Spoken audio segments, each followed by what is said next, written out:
Tra i protagonisti dell'arte non sono mancati i cosiddetti gatekeepers, figure come collezionisti, galleristi, mercanti, critici o curatori che sono stati in grado di dare seguito e successo ad artisti o movimenti con la propria opinione. Al giorno d'oggi i social network danno spazio a nuove modalità di comunicare, promuovere e vendere l'arte, anche attraverso nuove figure di riferimento. Anche il mondo dell'arte e i suoi art influencer, scopriamolo insieme. Da tempo ormai i social network sono diventati luoghi virtuali ideali per accogliere gli influencer, persone con competenze o meno che grazie alla visibilità sui propri profili sono in grado di influenzare la propria community, coinvolgendoli o convogliandoli verso alcuni pensieri, visioni, valori o semplicemente all'acquisto di prodotti o servizi.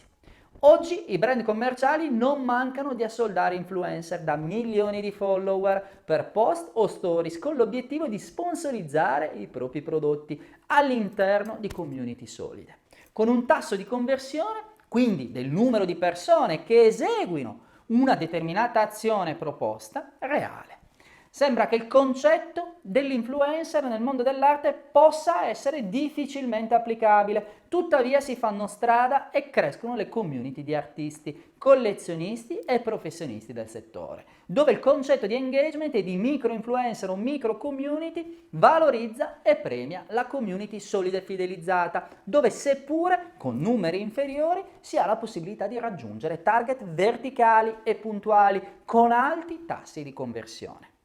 In questo modo si fanno strada nuove opportunità di racconto, valorizzazione e vendita dell'arte ad un pubblico di settore così come verso nuovi appassionati dell'arte. Si creano nuovi personaggi pubblici che portano con loro un pubblico quasi sconosciuto al mondo ed al sistema dell'arte, che per somiglianza è più vicino a quello dei grandi musei e mostre, dove però l'opzione acquisto, quantomeno per l'affordable arte fino a 5.000 euro, può essere contemplata. Le dinamiche stanno cambiando e si presentano innovative professioni e ruoli come quello degli art influencer, content creator e art sharer. Si tratta di una vera e propria sfida che potrebbe scuotere le dinamiche di promozione, comunicazione e forse anche vendita dell'arte. Ma è bene avere chiaro che l'arte deve avvalersi di strategie, leve e matrici di comunicazione nel pieno e totale rispetto dei valori fondamentali della cultura, della storia e dei suoi protagonisti, senza scadere in una semplice mercificazione priva di basi e competenze. Trovare la giusta quadra e intuire il potenziale coinvolgimento del pubblico, visibilità, conversione e distribuzione del messaggio d'arte sarà una nuova sfida per chi sceglierà di intraprenderla. La domanda che tutti ci poniamo è: il mondo dell'arte e i suoi player sono davvero pronti a coinvolgere queste nuove figure, intravedendo i potenziali risultati a dispetto di canali classici di comunicazione e soprattutto dandogli il giusto valore anche economico?